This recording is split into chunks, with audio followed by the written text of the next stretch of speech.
নমস্কার, কেমন আছেন সবাই? কাম টু এসএস ফ্যামিলি নতুন একটি ব্লগে আপনাদের সবাইকে স্বাগত। আজকে শুরু করেছি আবার একটা নতুন দিন, কিন্তু আজ আর অন্য কিছু দিয়ে শুরু করব না। সব কাজ আমার হয়ে গেছে।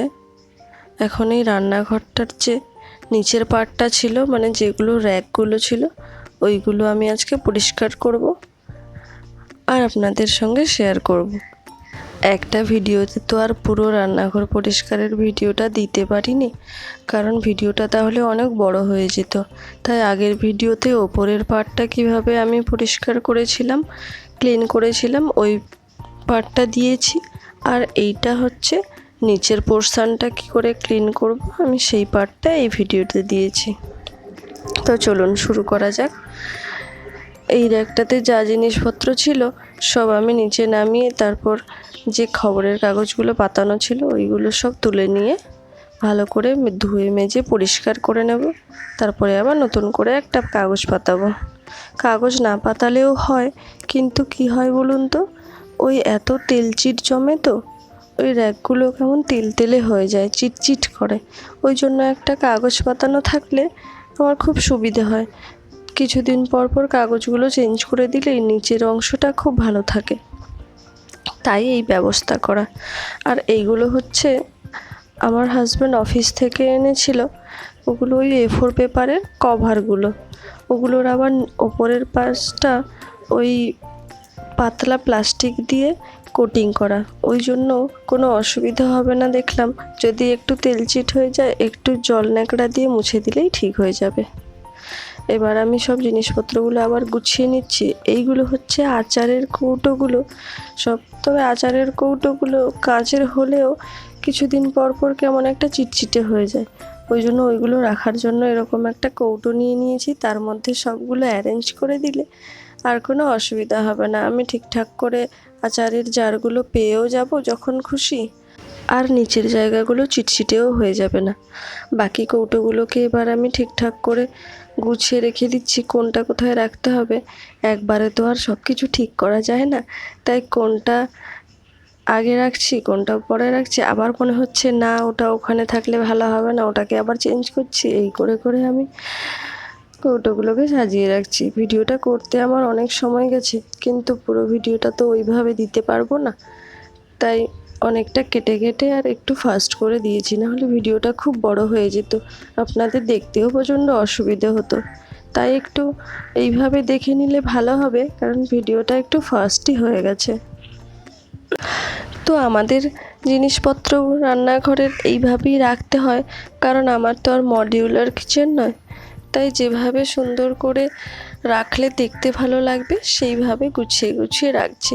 তবে মডিউলার কিচেন না থাকলে কি হয়, এমনি যাদের নর্মাল কিচেন ওদের ওই কিচেনও আমার মনে হয় যদি সুন্দর করে গুছিয়ে রাখা হয় তাহলে কিচেন তো সবসময় সুন্দর দেখতে লাগবে। সেটা নাইবা হলো মডিউলার কিচেন বা নাইবা হলো দামি দামি কিছু আসবাবপত্র। সেই রকমভাবে আমার কোনো কিছু দামি দামি আসবাবপত্রও রান্নাঘরে নেই, আর মডিউলার তো নয়ই। তাই যেভাবে একটু চেষ্টা করি ভালোভাবে রাখার, গুছিয়ে, যাতে দেখতে ভালো লাগে। এইদিকে সব খাবারের কৌটোগুলো রেখেছি, মানে আমার মেয়ের ওই ওটস, সুজি, কর্নফ্লেক্স এইসব একই দিকে রেখেছি, যাতে হাতের কাছে থাকে, পেতে খুব সুবিধে হয়, আর অন্য কোনো কৌটোর মধ্যে থেকে যাতে খুঁজতে না হয়। আর মাঝখানে রেখেছি আমার ইন্ডাকশানটা। জায়গাটা পুরো ভরে গেছিলো, এখন একটু গুছিয়ে রেখে দিতে আবার কত জায়গা ফাঁকা হয়ে গেছে। এবার চলে এসেছি নিচের পোর্শনটা। নিচের পোর্শনটাও কেমন যেন মেসি হয়ে গেছিলো, তাই সব কৌটোগুলো বার করে আবার আগের মতন সেই ধুয়ে মুছে পরিষ্কার করে আবার ওই কাগজগুলো পাতিয়ে দেবো। আমরা এই রান্নাঘরটাকে আরও সুন্দর করে হয়তো করিয়ে নিতে পারতাম যদি মিস্ত্রি ডেকে করানো যেত, কারণ আমার রান্নাঘরটা অনেকটাই বড়, কোনো কিছু করার হলে করানোও যেত। কিন্তু অ্যাকচুয়ালি আমরা থাকি কোয়ার্টারে, তাই কোয়ার্টারে কোনো কিছু করার অ্যালাউ নেই। তাই আমাদের যেরকম আছে সেইভাবেই গুছিয়ে রেখে চলতে হবে। নিচের যে কৌটো কাটাগুলো ছিল ওগুলোকে আমি এইভাবে পরিষ্কার করে নিয়েছি। ওপরে প্রচণ্ড তেলচিট জমে গেছিলো, আর খালি কৌটোগুলোকে ভরেও নিয়েছি কিছু জিনিসপত্র দিয়ে।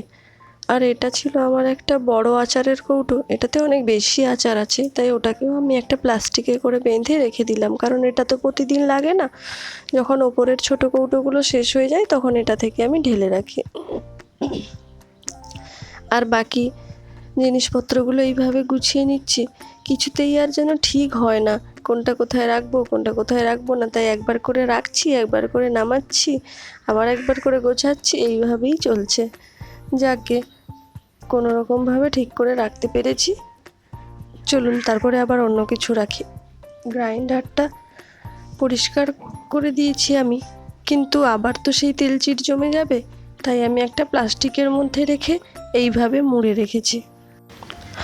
আর এটা ওই রুটি করার বেলন চাকতি, ওটাকে খালি রাখলে ওই আরশোলা টিকটিকি এসে ওপর দিয়ে হেঁটে যায়। আমরা তো যখন রুটি বেলি এটা আর ধুয়ে বেলি না, তাই আমি ওটাকে একটা প্লাস্টিকের মধ্যে মুড়ে রেখেছি। তাহলে জিনিসটা খুব ভালো থাকে, সেফটিও থাকে। আর এদিকে আমার ওই ইন্ডাকশন কড়াগুলো রেখে দিয়েছি। এবার চলে এসেছি গ্যাস যেখানে আছে ওর নিচের র্যাকটায়। ওর নিচেও খুব অনেক বড় র্যাক আছে। এটা সামনে থেকে যতটা দেখা যাচ্ছে ওই দিকে আরও অনেকটা ফাঁকা জায়গা আছে অনেক জিনিসপত্র রাখার। এই যে দেখেছেন, এর জিনিসপত্রগুলো আমি বের করে ওই কাগজটা আবার পাতিয়ে নিয়েছি। আর এই ঝুড়িটাতে আমি মশলাগুলো রেখেছি, মশলার কৌটোগুলো এবার আমি চেঞ্জ করে দেব, কারণ এত নোংরা হয়ে গেছে, অনেক দিন হয়ে গেছে তো নোংরা হয়ে গেছে, আর কেমন যেন একটা বাজেও লাগছে দেখতে। তাই বাজার থেকে কয়েকটা কৌটো কিনে এনেছিলাম, ওইগুলোতে সব ট্রান্সফার করে দিচ্ছি। প্রত্যেকটা ওই পিঙ্ক কালারের কৌটোগুলো কিনেছিলাম, কিন্তু দুটো শুধু পাইনি, তাই ওই দুটো একটু ব্লু কালারের হয়ে গেছে। তো আমার হাজব্যান্ড বললো কোনো ব্যাপার না, সব কি আর একই হবে নাকি, না হলে দুটো আলাদা থাকলোই। বললাম ঠিক আছে চলো। তাই ওই কৌটোগুলোতে প্রত্যেকটা মশলা ফোড়ন সব কিছু ঢেলে নিচ্ছি, তারপর গুছিয়ে সুন্দর করে রেখে দেবো। এই ঝুড়িটার মধ্যে রাখলে কি হয়, অন্যদিকে আর খুঁজতে হয় না, সব মশলাপাতিগুলো আমার এই ঝুড়িটার মধ্যেই থাকে, তাই যখন যেটা হাতের কাছে প্রয়োজন আমি সুন্দর করে পেয়ে যাই। তো এর মধ্যে সব গুছিয়ে রেখে দিয়েছি। আর এই দুটো শিশিতে আমি তেলগুলো কেটে রাখি। ওটারও আমার কাছে সেরকমভাবে ভালো কোনো শিশি নেই, তাই এমনি বোতলগুলো ভালো করে ধুয়ে তাতে তেলগুলো ঢেলে রাখি, কিন্তু রান্নার সময় তো আবার অন্য একটা শিশিতে ঢেলে নিই, শুধু স্টোরেজের জন্য ওটাতে আমি রেখেছি ওই দুটোতে। আর এদিকে ওই আমার একটা ননস্টিক কড়া আর একটা স্যান্ডউইচ মেকার, ওইগুলো এদিকে আমি রেখে দিলাম, কারণ এগুলো তো সবসময় লাগে না। আর একদম কোণে কিছু স্টিলের কৌটো রেখে দিলাম, ওই কৌটোগুলো যতগুলো রেখেছি তার মধ্যে সব কটাতে একটা একটা করে ঢোকানো আছে। আর বাকি কৌটো কাটাগুলো এগুলো যেগুলোতে ওই মশলাপাতিগুলো থাকে ওইগুলো আমি এখানে রেখে দিচ্ছি, যেমন ওই ডাল, মুগের ডাল, মসুর ডাল, মটর ডাল, ছোলার ডাল, তারপরে কাবলি ছোলা, চিনি, নুন, এইসব তো একটু জারের মধ্যে থাকে, তাই ওইগুলো আমি এখানে রেখে দিচ্ছি। একবারে তো আমি সাজিয়ে রাখতে পারিনি, একবার রেখেছি একবার বার করেছি, এই করে যাই হোক কমপ্লিট করেছি। তো ওপরেরটা আমার কমপ্লিট হয়ে গেছে। এবার চলে এসেছি নিচেরটাতে। ওপরেরটাতে যতটা জায়গা দেখলেন নিচেরটাতেও ঠিক একই রকমভাবে অনেক জায়গা আছে। তাই এখানে ওই এক্সট্রা বাসন কোসনগুলো ওইগুলো আমি এখানে রেখে দিলাম, কারণ এগুলো সব সময় লাগেও না, তাই বাইরে ছড়িয়ে ছিটিয়ে রাখলে তো দেখতেও খারাপ লাগে, তাই একটু ভেতরের দিকেই রেখে দিলাম। আর প্রত্যেকটা আমি প্লাস্টিকে মুড়ে রেখেছি, কারণ এত নোংরা হয়ে যায় না হলে, আর আরশোলা টিকটিকিগুলো খালি পটি করে, ওই জন্য খুব একটা ভালো থাকে না, তাই প্লাস্টিকে মুড়ে রাখলে ভেতরের জিনিসটাও ভালো থাকে। আর ওই কৌটোটাতে সব আমাদের সাবান, গায়ে মাখার সাবান, কাপড়ের কাচার সাবান আমি ওই কৌটোটাতে সব স্টোর করেছি। আর ওটাতে আছে মসুরের ডাল, আর এটা হচ্ছে একটা ওই জাগরি পাউডার, মানে গুড় যেটা হয়। আর এটাতে মা এবারে বাড়ি থেকে আতপ চাল পাঠিয়েছে, যদি কখনো পিঠে টিঠে করি তাই ওইটা রেখেছি। আর এই স্টিলের কৌটোর মধ্যে আমাদের ওই চায়ের কাপগুলো, যেগুলো এক্সট্রা ভালো কাপগুলো, ওটার মধ্যে রেখে দিয়েছি। আর এই যে কৌটোগুলো এরকম লাল ঢাকনার কৌটোগুলো দুটো তিনটে, ওটার মধ্যে ওই মশলাপাতিগুলো এক্সট্রা যেটা, সেটা আমি এর মধ্যে রেখেছি। আর এই বালতিটা আমি এখানে সব সময় রাখি, কারণ হুট করে কোনো কিছু বাজার চলে আসলে সব সময় তো আর গুছিয়ে রাখা হয় না, তাই এই বালতির মধ্যে প্যাকেটগুলো রেখে দিই। তাতে আর রান্নাঘরের এখানে ওখানে রাখতে হয় না, একটা কৌটোর মধ্যেই থাকে। আর বালতিটা যেহেতু ঢাকা দেওয়া তাই খুব ভালো হয়েছে। আর এটা হচ্ছে সিঙ্কের তলাটা, ওই সিঙ্কের তলাটাতেও আমি ওই যেটা এক্সট্রা প্লাস্টিকগুলো রাখার একটা কৌটো রেখেছি, আর আমার ওই রান্না করার কড়া, প্রেশার কুকার ওইগুলো রেখেছি। আমার রান্নাঘর গোছানো কমপ্লিট। চলুন একবার দেখে নিই কেমন লাগছে দেখতে। এই যে এরকম লাগছে দেখতে। আগে কেমন ছিল সেটা তো আপনারা বুঝতেই পেরেছেন, আর এখন কেমন লাগছে সেটাও বুঝতে পেরেছেন। তো কেমন হলো ভিডিওটা জানাবেন।